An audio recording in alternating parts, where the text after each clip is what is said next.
Welcome to the Neo News Today podcast. I am your host, Dylan of Neo News Today. In episode 29 of the NNT pod, I had a chance to sit down and speak with Fabio Canesin, the co-founder and CBO of Nash.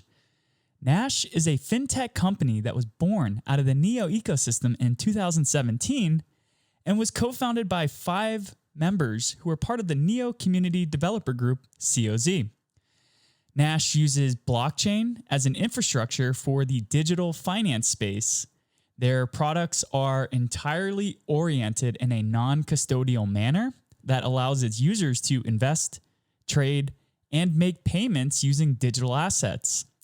This means that at no point does Nash maintain ownership or control of any of its users' funds. Examples of Nash products include a non-custodial exchange, funds management tools, and a payment platform that uses the exchange to convert various types of digital assets and currencies. It had been about a year since the last time Fabio and I caught up, which was at Neo DevCon in Seattle in February 2019. And frankly, it was pretty awesome to be able to catch up with him. In today's conversation, Fabio and I talked about his insight into building a non-custodial infrastructure from scratch, differences in the needs of retail users versus professional traders, the launch of Bitcoin trading on the Nash exchange, increasing volume on the Nash platform, the speed of Nash platform processes, Nash's focus on finishing fiat ramps and Nash Pay, then refining and growing the platform. We talk about the Nash community, alternative currencies, Fabio's perspective on monetary policies and how cryptocurrency acts as a solution, how Nash safeguards its users against DeFi hacks, and the increasing professionalization of the blockchain industry. So I hope you enjoy listening to this conversation as much as I enjoyed having it.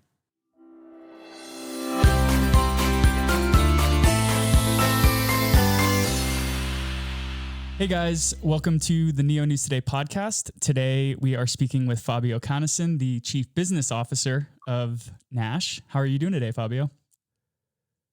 Doing great. Thank you for having me. Yeah, really good to talk again. Absolutely. I think the last time we caught up was at Neo DevCon during one of the interviews there. Yeah, it was in Seattle, yeah. Yeah. So kind of just jumping right into this, can you help paint a picture for what the complexities have looked like in building essentially a non-custodial infrastructure from scratch? It's it's way more than an interview. I think there's many, and the thing is to get it's the Pareto issue. 80% of the solution requires 20% of the time. But the last mile, the final 20% is really all the details, and details require a lot of time. So I would say it was very fast to get to the first 99 kilometers, but the last mile has been really challenging. So it is like I fully understand why the Bitcoin community is dealing with state channels and is still working on it like after so many years. It's not easy to handle all the cases in such a way that the user experience is good, right? So I think that's the core, like getting the user experience to be good while providing the basic technology is really hard. Mm-hmm. Because there's a lot of complexity that you end up building so that the user doesn't have complexity. And so one of these complexities might have been the process of developing the decentralized APIs for multi-party computations. So how important was the implementation of this protocol for the Nash exchange? It was really important. So since the beginning, actually, we have been looking into this. I think I shared a presentation from Lindell, which is a professor in Israel that's the leader in MPC. about 2 years ago with the founders. And at the time, I was talking to them like, we need this for some security properties. And the reality here, Dila, is that there is a duality in the market. So retail users, they're usually the ones that suffer when exchanges go down. So like Cryptopia, everybody who's more than a year has been through that, and it just doesn't exist anymore. And where are the tokens? I had tokens there that I have no idea what's coming about. I had like not even an email, and I sent it a reply. So the retail users really wanted self custody because of these issues. But when you look at like professional traders, they normally have contracts, and they normally have setups that they don't actually want the custody. To a setup where you have a custodian, like there's many famous ones like on-chain custodian or Bitco. Those are companies specialized only in owning the assets of someone else, right?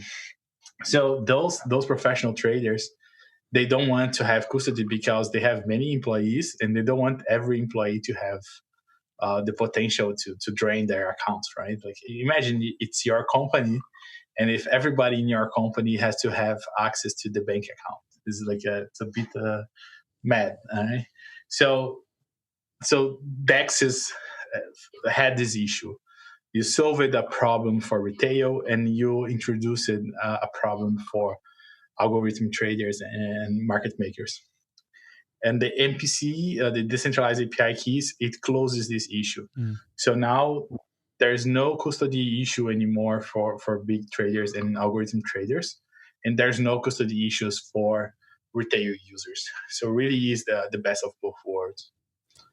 Very cool. In a very recent interview, Ethan shared that Bitcoin trading is now available on the Nash exchange.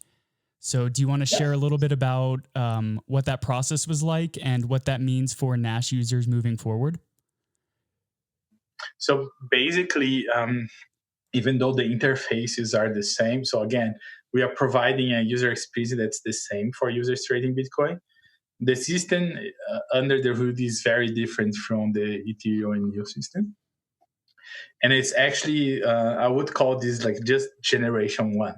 But users should not see the difference when we go from generation one to generation two.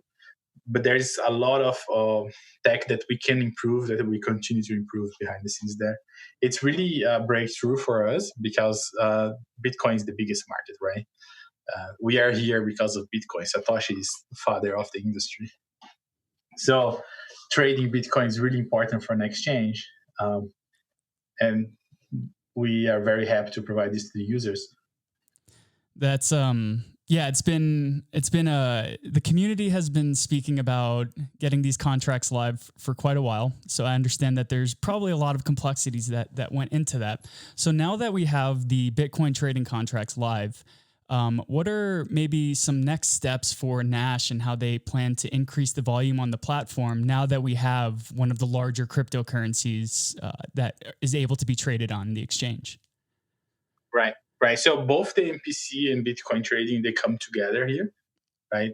So that we can go after bot companies, market makers, and show, hey, we have the biggest market and we have the best security setup. But there's a third wheel here that's not talked a lot, which is the speed. Because when you think about the major centralized exchanges, the reason algorithm traders choose one or the other really is liquidity and speed. So we have been optimizing things like a lot inside Nash so that we are not only like the safest, but also the fastest exchange. And I think our community has noticed it. Like you can just enter an exchange, place an order, and cancel an order. You see how fast it is. We are aiming to be below 100 milliseconds to create an order. And this is like you are engaging in a multi-party computation protocol, trading within a state channel, cross-chain, all under 100 milliseconds. So it's like a lot of work to get like the fastest thing. So with this, we can go after all these traders and we can really push volume, right? That's the goal. And of course, we don't want to grow too much anymore in services. So the only things missing are Nash Hit Ramp, which should be like coming really soon. We are already testing this internally. So it's like those last couple weeks where you are fixing any last minute things, but it should go live like as soon as ready. I'd say a couple weeks it should be live. And then we have Nash Pay, which builds on top of everything, right? So it's like we have the exchange, the fiat ramps, and using everything is Nash Pay, and that's it. It's like it's enough work, you know. It's like then it's our focus really is just to grow this platform, not to build more stuff on it. So everything will look out of new stuff. Like I was just commenting. So Ethan is now chief of research, and Luciano is the chief of technology. So research, the Ethan's team will be looking at inside the products we have, what more benefits we can offer to the users. So, for example, it's looking at perpetual contracts, future contracts, leverage, this kind of things. But inside the Nash exchange, it's like we're not launching another product, but things inside the exchange. So, really, is that the continuous untireable refinement of the platform and pushing more people, more companies, more partners.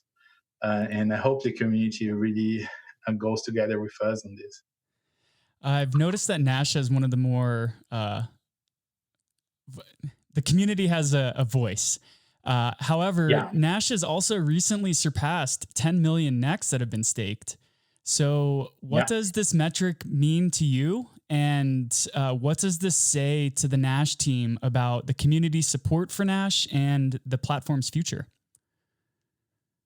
I think this just say so we have about 3,000 people that have locked their funds there, right?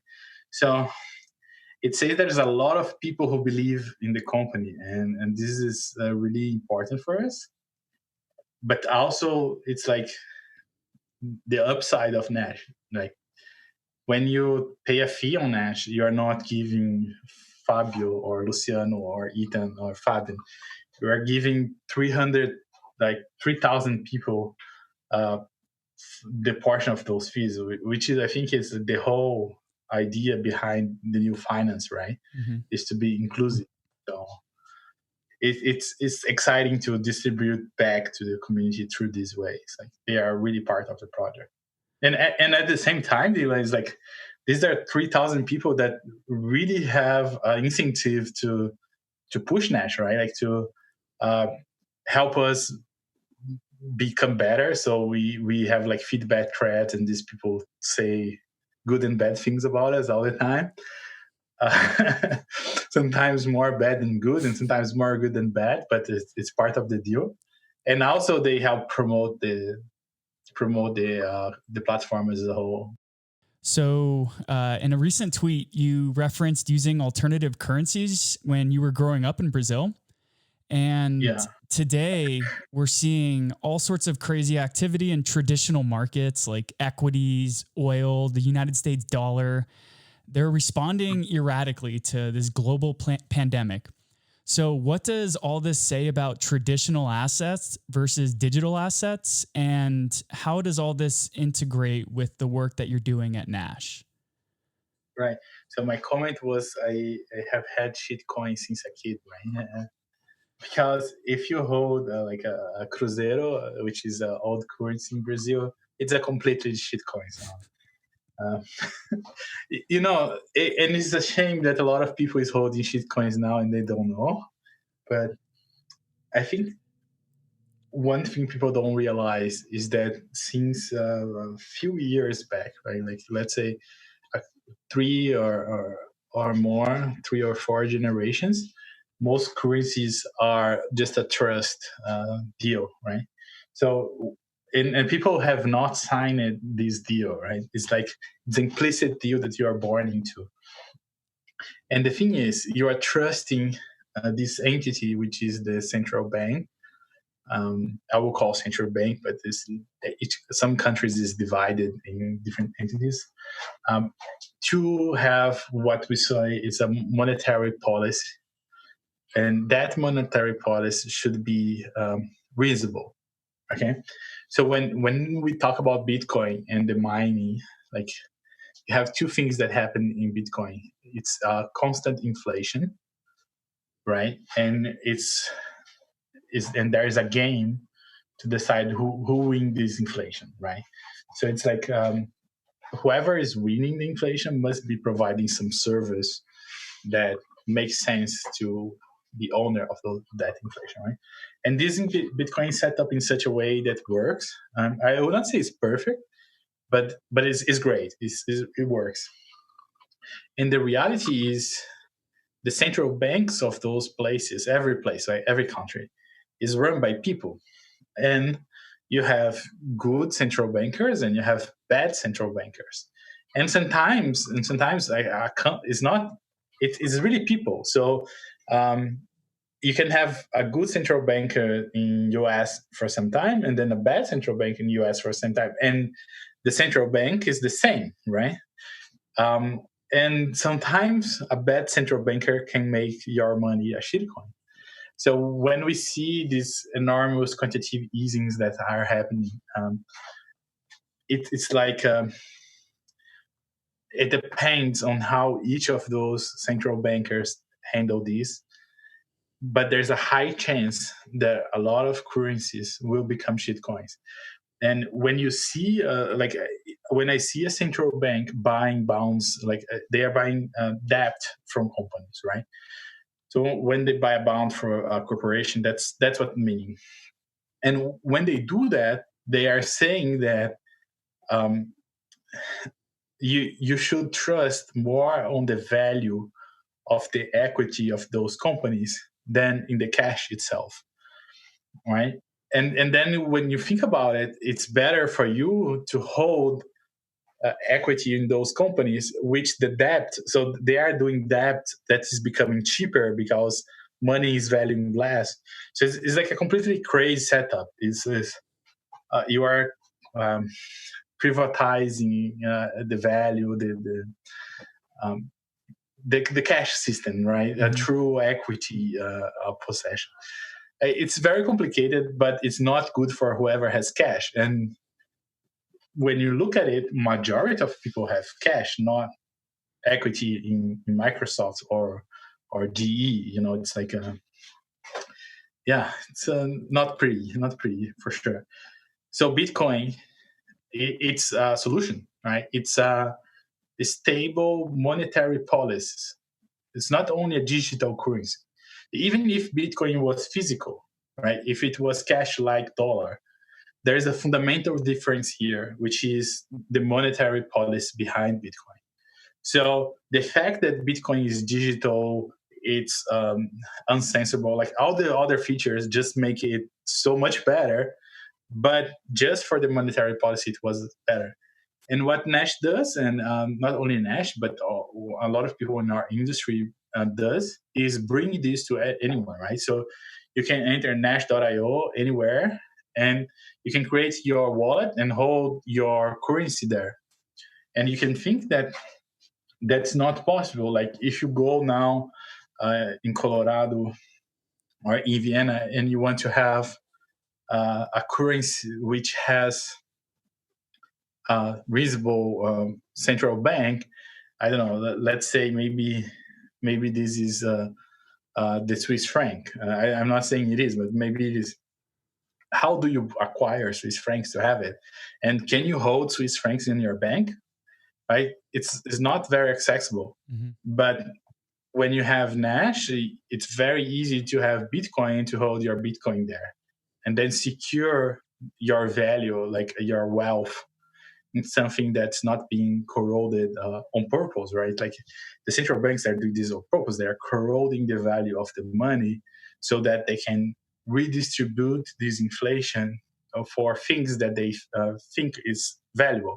So the same way the monetary policy in Bitcoin issues new Bitcoin for miners that are securing the network, the central bank of US is issuing new money and giving to airlines because the inflation going there, they think they provide a service such that makes sense for them to make the cash of everybody else less worthy while they give value to airliners. So maybe you agree with that, maybe not, but that's basically what's happening.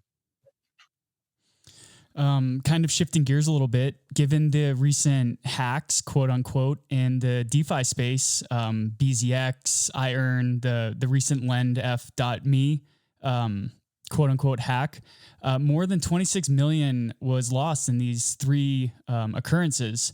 So how is NashGuard safeguarding against these types of exploits happening in the Nash ecosystem? Right. I think there's a incentive misalignment, which is the fastest you get to the market, the better to raise capital, to satisfy your users, to hype your coin, to earn more money. Okay? So a lot of those projects, they are not taking the time to do things properly. Okay, and that's generate those issues. So you see companies saying, "Oh, they based this contract in this other contract," and so on. So when you think about like BZX and the LaneMe issue, it was an iteration of that system with a different token standard or a different mechanism. So on the LaneMe was the ERC 777, I think the standard. And on the BZX was the flash loans, how it worked with the Oracle of Uniswap. So those iterations were clearly not tested before. So there was not enough testing to account for those issues. So LaneMe could have said, okay, we are listing this token, which is a peg for BTC, and this token is this standard. What are all the possibilities of iterations here? And then build tests for all of those and see if that would have issues. So what Nash does, it's something that people don't like. It's like we move slower. So we really take a lot of care in testing things and building automated testing and security testing in things so that or what we call exposure, right? It's like the attack surface is as low as possible. So we try to also minimize as much as we can the logic on the blockchain. So when you think about smart contracts, the bigger your smart contract, the more chances for bugs there is, right? So it's like the more code you write, the more likely it is to have failures. So we try to write the least amount of code on the blockchain that we can.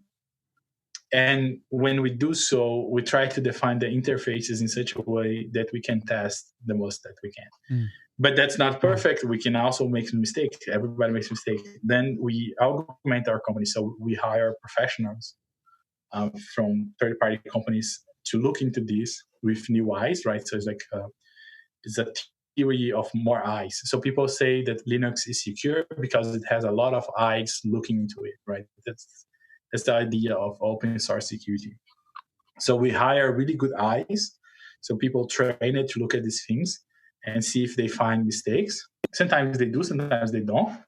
And when we are like feeling good about it, we release the public. So that's how you do securities. It's just a lot of work, a lot of testing, and being meticulous about it. Cognizant of your time, I don't want to take up too much, but I do want to ask about this. The last time we spoke was at DevCon in Seattle, and you commented that at DevCon, there was a much more feeling that the space had become mature.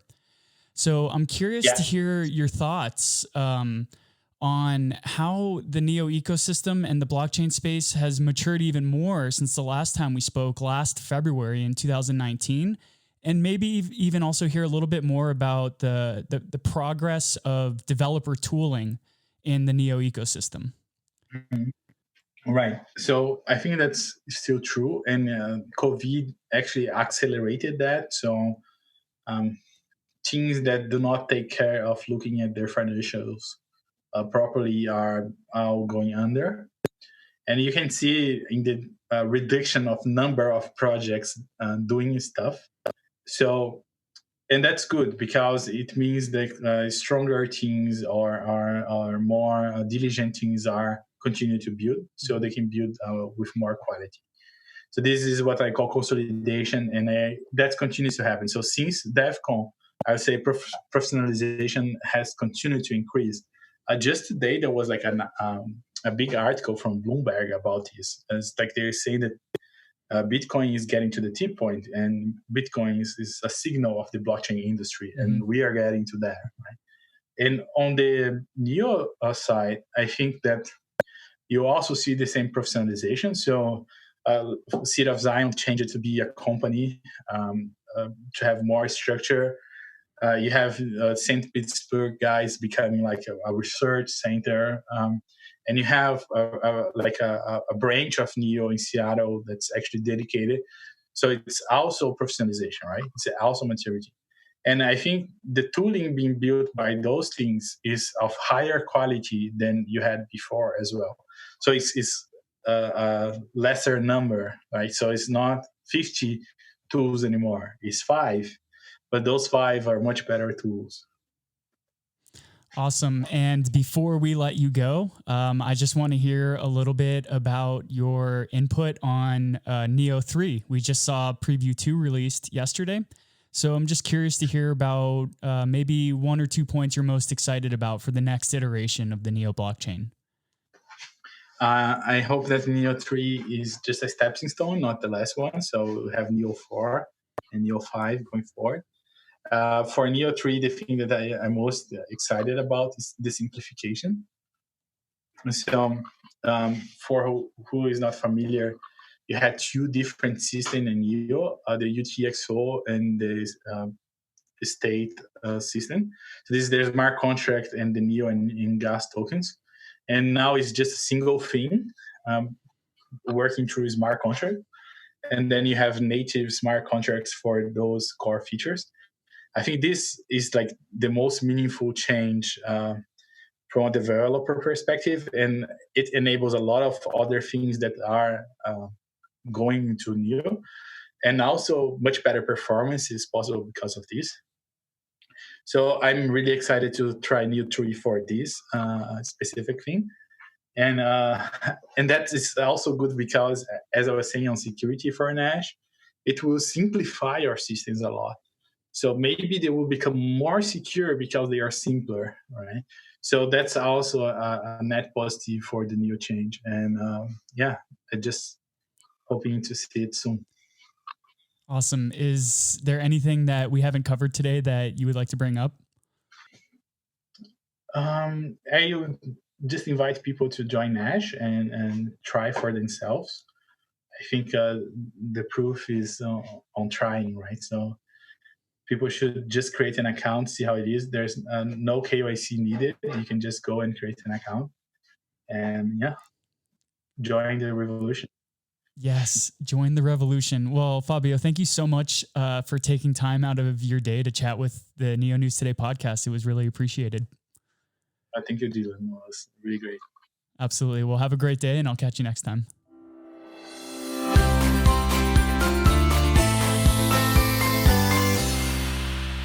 Well, what did you think of that conversation?